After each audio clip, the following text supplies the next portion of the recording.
Baiklah, sebelumnya perkenalkan, nama saya Miranda Rosalia.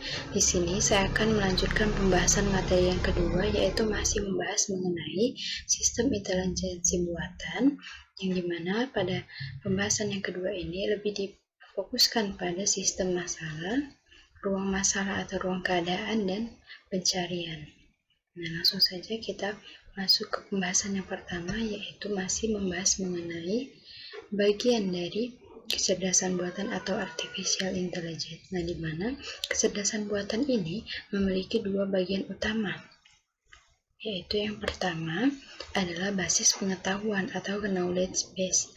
Nah, yang dimana basis pengetahuan ini berisi fakta-fakta, teori, pemikiran, dan hubungan antara satu dengan yang lainnya. Sedangkan bagian yang keduanya adalah motor inferensi atau inference engine. Nah, yaitu kemampuan menarik kesimpulan berdasarkan basis pengetahuan.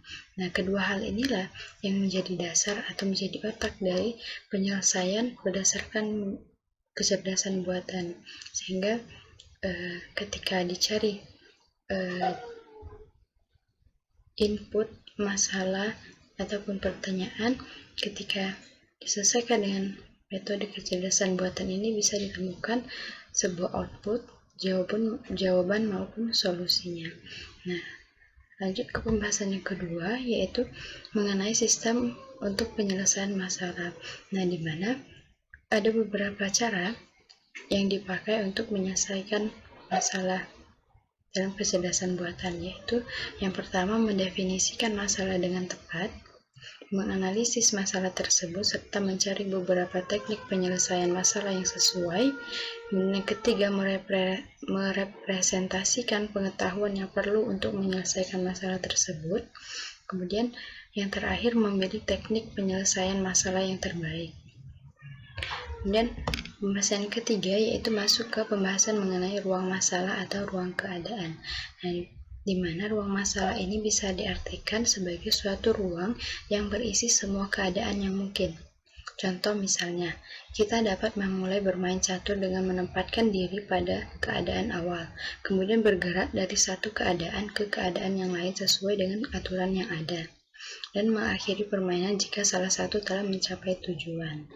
Nah, kemudian bagaimana cara menyelesaikan ruang masalah atau ruang keadaan ini? Caranya hampir sama dengan sistem penyelesaian masalah yang pertama tadi, yaitu mendefinisikan suatu ruang keadaan atau state space, kemudian menetapkan satu atau lebih keadaan awal atau initial state, kemudian yang ketiga menetapkan satu atau lebih tujuan atau goal state, dan yang terakhir menetapkan kumpulan aturan.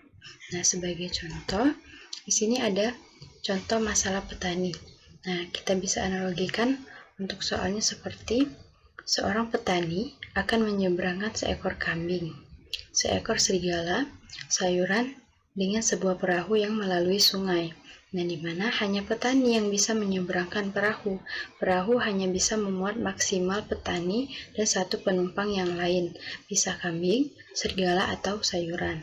Nah, jika ditinggalkan petani tersebut, maka sayuran dimakan kambing dan kambing akan dimakan serigala. Nah, inilah masalah yang muncul dari contoh pertama ini. Oke, nah sekarang kita masuk ke pembahasannya, yaitu bagaimana cara menyelesaikan masalah ini tadi. Nah, yang pertama, mengidentifikasi ruang keadaan. Nah, yang pertama adalah permasalahan ini dapat dilambangkan dengan kambing, serigala, sayuran, dan perahu. Nah, contohnya yaitu dimulai dari daerah asal, yaitu 0, 1, 1, 1, di mana daerah asal tidak ada kambing, ada serigala, ada sayuran, dan ada perahu. Nah, kemudian langkah yang kedua adalah menentukan keadaan awal dan tujuan, di mana keadaan awal pada kedua daerah adalah di mana daerah asal tadi ada kambing, ada serigala, ada sayuran, dan ada perahu, atau bisa lambangkan dengan 1, 1, 1, 1. Sedangkan untuk keadaan daerah seberangnya, yaitu posisinya tidak ada semua atau 0, 0, 0, 0. Nah, kemudian keadaan tujuannya bagaimana? pada kedua daerah, yaitu di mana nantinya pada daerah asal menjadi tidak ada semua atau 0, 0, 0, 0, sedangkan untuk daerah seberang menjadi ada semua, yaitu 1, 1, 1, 1. Kemudian langkah selanjutnya adalah membuat atau menyimpulkan aturan-aturan yang nanti bisa kita pakai untuk menemukan solusi dari permasalahan ini. Di mana aturan pertama adalah kambing menyeberang, kemudian yang kedua sayuran menyeberang, ketiga serigala menyeberang, kemudian yang keempat kambing kembali, kemudian yang kelima sayuran kembali, yang keenam serigala kembali, dan yang ketujuh adalah perahu kembali. Oke, baik, sekarang kita masuk ke solusi dari masalah petani ini tadi. Nah, di mana untuk daerah pertama atau daerah asalnya adalah di daerah asal ada semua tadi ya, ada kambing, ada serigala, ada sayuran, dan ada perahu. Nah, sedangkan untuk keadaan di daerah seberang tidak ada apapun atau 0, 0, 0. Nah, untuk aturan yang pertama adalah aturan yang kita pakai adalah nomor 1, yaitu menyeberangkan kambing atau kambing menyeberang. Sehingga keadaannya sekarang menjadi 0, 1, 1, 0, yaitu di daerah asal sekarang tinggal serigala dan sayuran. Nah, sedangkan untuk daerah seberang ada kambing dan ada perahu. Nah, kemudian kita memakai aturan yang nomor 2, aturan yang nomor 7, yaitu perahu kembali, maksudnya kembali ke daerah asal, sehingga keadaannya sekarang menjadi hanya ada kambing di daerah seberang. Nah, selanjutnya kita memakai aturan yang nomor 3, yaitu serigala menyeberang. Nah, jadi sekarang posisinya atau keadaannya adalah hanya ada sayuran di daerah asal, dan ada kambing, ada serigala, dan ada perahu di daerah seberang. Nah, selanjutnya aturan yang dipakai adalah aturan nomor 4, yaitu kambing kembali. Karena tidak mungkin kambing ditinggal bersama dengan serigala, sehingga kambing dibawa kembali ke daerah asal, sehingga keadaannya sekarang menjadi ada kambing, ada sayuran, dan ada perahu. Nah, selanjutnya aturan yang kita pakai adalah aturan nomor 2, yaitu sayuran menyeberang. Nah, sehingga sekarang hanya tersisa di daerah asal adalah kambing saja, sedangkan untuk di daerah seberangnya ada serigala, ada sayuran, dan ada perahu. Nah, selanjutnya kita memakai aturan yang nomor 7, yaitu perahu kembali ke daerah asal. Nah, sehingga keadaannya sekarang menjadi ada kambing dan ada perahu, dan untuk di daerah seberang ada serigala dan ada sayuran. Nah, sekarang kita memakai aturan yang terakhir, yaitu nomor 1, di mana kambing kembali menyeberang dari daerah asal, sehingga keadaannya sekarang sudah sesuai dengan keadaan tujuan, yaitu di daerah asal tidak ada kambing, tidak ada serigala, tidak ada sayuran, dan tidak ada perahu. Sedangkan untuk daerah seberang ada kambing, ada serigala, ada sayuran, dan ada perahu, sehingga ditemukan solusi dari permasalahan petani ini tadi. Nah, begitu caranya. Sekarang untuk lebih jelasnya lagi kita masuk ke contoh yang kedua, yaitu masalah ember. Nah, di mana dalam soalnya adalah ada 2 ember masing-masing berkapasitas 4 galon atau ember A dan 3 galon atau ember B. Nah, ada pompa air yang akan digunakan untuk mengisi air pada ember tersebut. Nah, soalnya bagaimana dapat mengisi tepat 2 galon air ke dalam ember berkapasitas 4 galon. Nah, jadi itu tadi permasalahan dari contoh yang kedua ini, mana kita harus mengisi tepat 2 galon air ke dalam ember berkapasitas 4 galon. Nah, langkah yang pertama hampir sama dengan permasalahan petani tadi, yaitu mengidentifikasi ruang keadaan atau state space. Nah, di mana permasalahan ini dapat digambarkan sebagai himpunan pasangan bilangan bulat. Nah, kita bisa lambangkan dengan X, yang dimana jumlah air yang diisikan ke 4 ke ember 4 galon atau ember A, dan Y untuk jumlah air yang diisikan ke ember 3 galon atau ember B. Nah, kemudian menentukan ruang keadaan. Nah, dimana kita bisa lambangkan X atau X dan Y. Nah, sedemikian hingga anggota X bisa 0, 1, 2, 3, atau 4, dan anggota Y bisa 0, 1, 2, dan 3. Nah, kemudian selanjutnya caranya adalah menentukan keadaan awal dan tujuan. Nah, dimana keadaan awal ini tadi kedua ember sama-sama berisi kosong atau 00. Nah, sedangkan untuk keadaan tujuannya yaitu ember 4 galon berisi 2 galon air, atau kita lambangkan 2N karena dengan sembarang N. Nah, kemudian menentukan keadaan ember, dan selanjutnya keadaan ember ini tadi bisa kita gambarkan sebagai berikut. Nah, jadi keadaan awalnya tadi ini kan 00. Nah, kemudian untuk tujuan akhirnya ya bisa 2 dan 0, atau 2 dan 1, 2 dan 2, atau 2 dan 3. Nah, itu keadaan tujuannya nanti. Makanya dilambangkan dengan 2N. Nah, selanjutnya sama dengan permasalahan petani tadi, kita harus menentukan aturan-aturan. Nah, dimana dia diasumsikan kita dapat mengisi ember air itu dari pompa air, membuang air dari ember keluar, kemudian menuangkan air dari ember yang satu ke ember yang lain.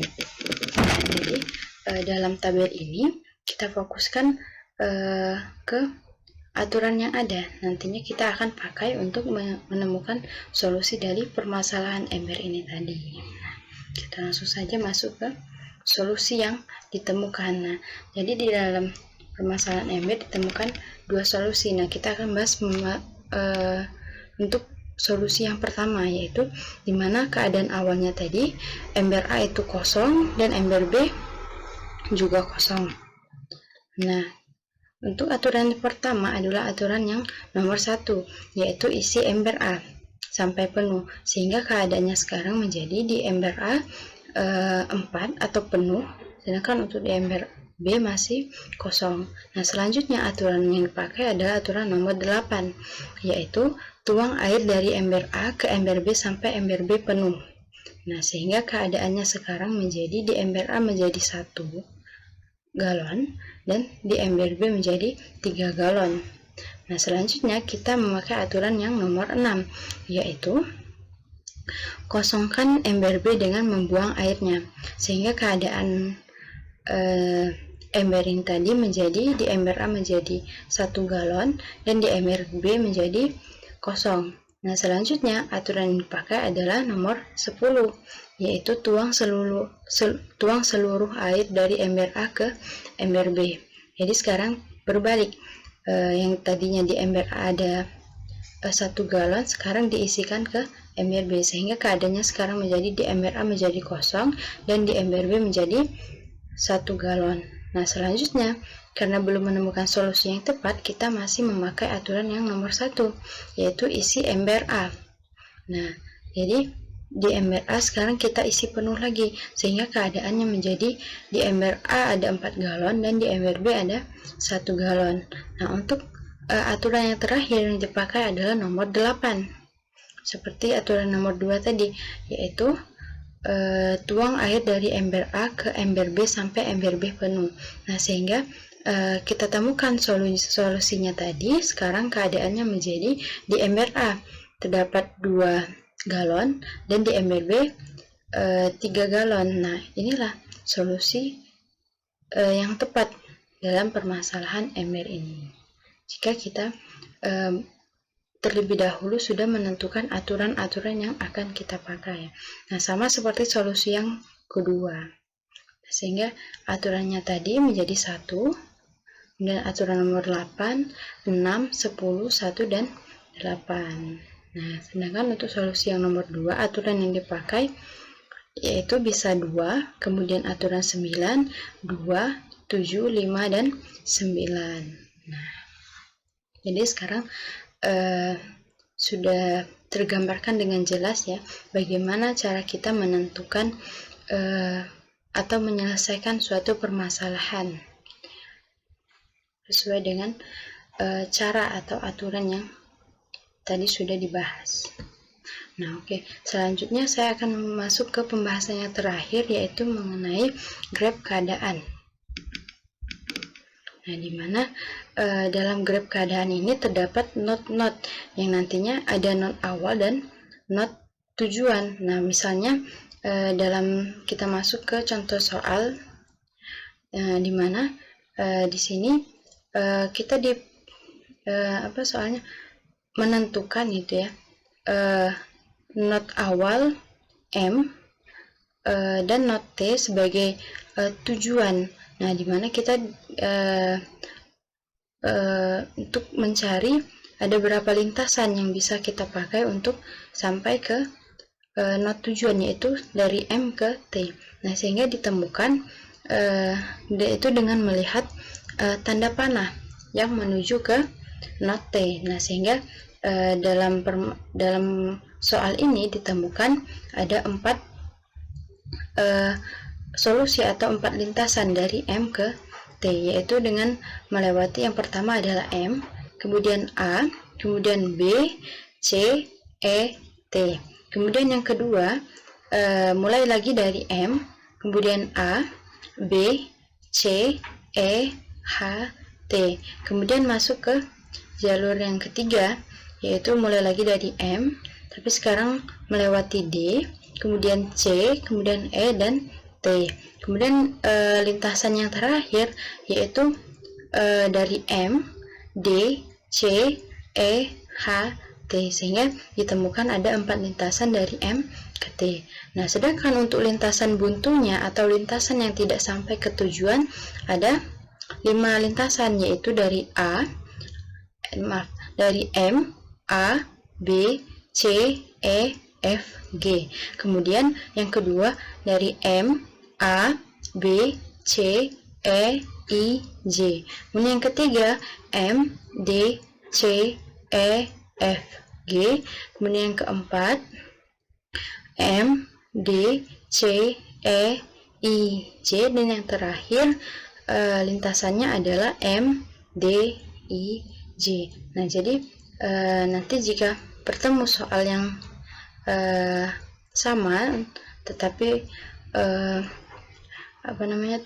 not awal dan not tujuannya itu berbeda, kita bisa melihat dari tanda panah yang sesuai atau menuju kepada not tujuan ini tadi. Nah, dengan menentukan lintasan yang sampai kepada tujuan dan lintasan buntu atau lintasan yang tidak sampai ke tujuan. Begitu kira-kira. Nah, jadi itu saja mungkin pembahasan materi kedua ini. Sekian dari saya, terima kasih.